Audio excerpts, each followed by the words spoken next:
Hi, my name's Evan from Player One Music Studio in Orange County, California. Today I wanted to answer a question that a parent gave me. What is the proper distribution time of your piano practice?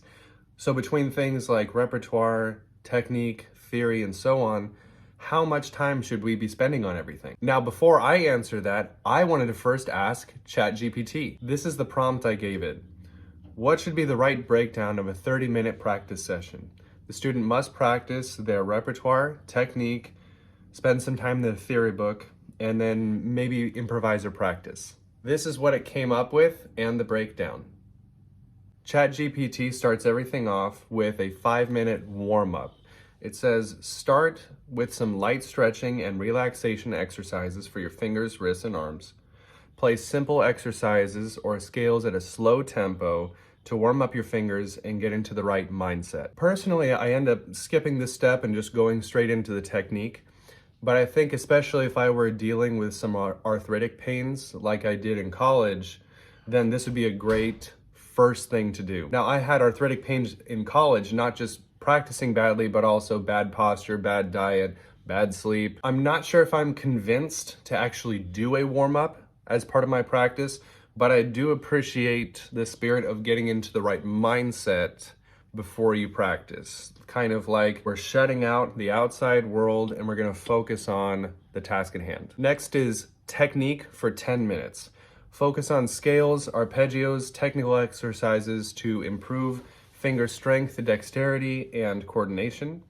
Incorporate any specific technical elements assigned by your teacher. Now, what I really like about this is that they're putting a third of the practice into technique. Technique is something very important to my studio, especially with our points and awards and levels system to help kids level up their practice game. Next is repertoire for 10 minutes. Spend time practicing the pieces you're currently learning or refining. Break down challenging sections, practice them slowly before increasing tempo, and work on expression, dynamics, and phrasing. What I really like about this is that there is a 1-to-1 ratio of technique and repertoire. Technique is vital for investing in the tools you need to learn your pieces quickly, but you also need an equal amount of time on your repertoire to keep up with assignments. I really like that it's telling you to break down challenging sections and practice them slowly. If I could, I would bold, underline this for all of my students. It is vital that you get this down slow before increasing tempo. Now, on top of that, I have my own practice advice and techniques for learning things quickly, but this is an all-around great piece of advice. Next is theory for 3 minutes. Review concepts from your theory book or any written assignments.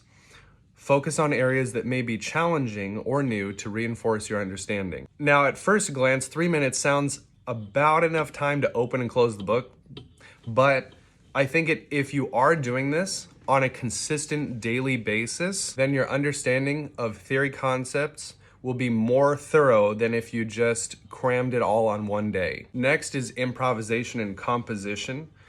Take a short break from structured practice to explore your creative side. Improvise or work on a simple composition to enhance your musicality. Personally, I find it very easy to improvise, and I'll do this for 5-10 minutes at a time.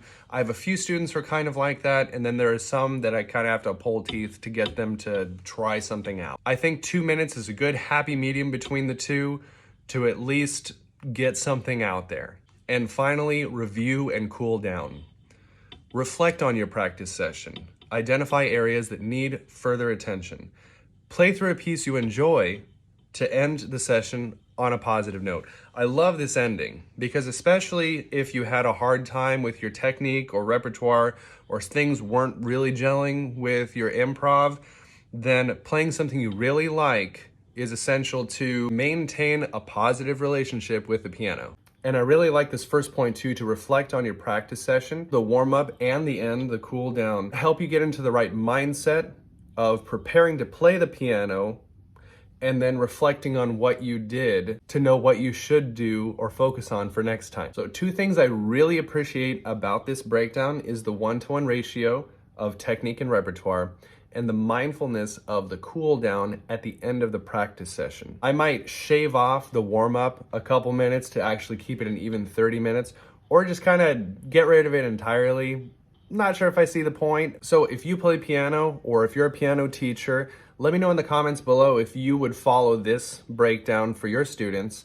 or if you think that I'm crazy for wanting to take off the warm-up. Is it necessary? You tell me. I think at the end of the day, if all of my students followed this protocol, everyone would be in pretty good shape. So if you enjoyed this video, like, comment, subscribe, all that. Until next time, I'm Evan, and this is Player One.